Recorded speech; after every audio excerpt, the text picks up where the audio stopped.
This is Stephen Janis reporting for the Real News Network in Annapolis, Maryland. Police reform has been a huge issue in Baltimore. Currently, Baltimore City is under a consent decree with the federal government over issues of corruption and problems with discipline in the Baltimore City Police Department. But now down in Annapolis, another conflict, whether or not civilians will be able to participate in what's known as internal trial boards, boards that decide the fate of officers. This is Annapolis, the state capital of Maryland, the allegedly blue state where apparently progressive dreams go to die.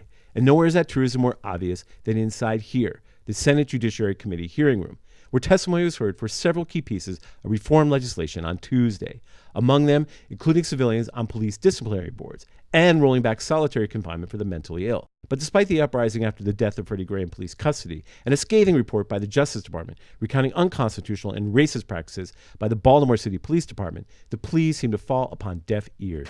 I feel like, yes, there are reforms that were needed, that you're working on, I'm sure, but I also feel like there's maybe a little bit of not wanting to take responsibility for some of the things that have happened that have caused the police departments to be a little bit, to have trouble in the towns or the cities that they're trying to enforce the law. Even with testimony and support from Baltimore Mayor Catherine Pugh and Police Commissioner Kevin Davis. We believe that having well-trained citizens on the trial boards are important. It's important to police and community relations. It's important to confidence in the community with the police and the police with the community. This particular goal, civilians on hearing boards, is another way the BPD is showing commitment to transparency and reform at a very unique time in our city's history.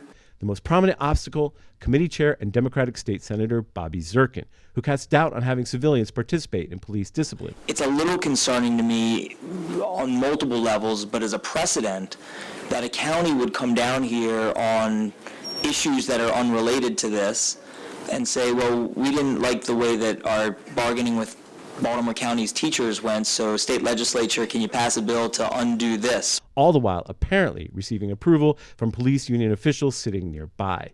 His apparent resistance perhaps speaks to precisely what drives the state's politics: money. Campaign finance records reveal Zirkin has received thousands of dollars from police unions across the state. But his ties to special interests fighting reform doesn't stop there. He has also received tens of thousands of dollars from the bail bonds industry, which is why advocates say ending cash bail and police reform may not happen this year. We asked Zirkin for comment, but he declined. After the hearing, the Real News learned that another bill to roll back access to police body camera footage is also on the agenda. Its sponsor, MACO, the Maryland Association of Cities and Counties.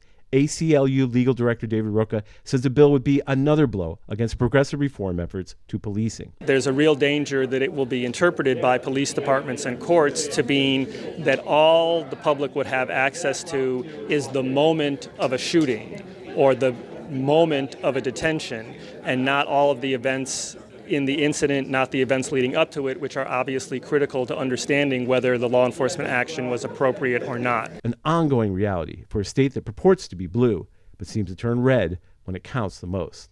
This is Stephen Janis and Taya reporting for the Real News Network in Annapolis, Maryland.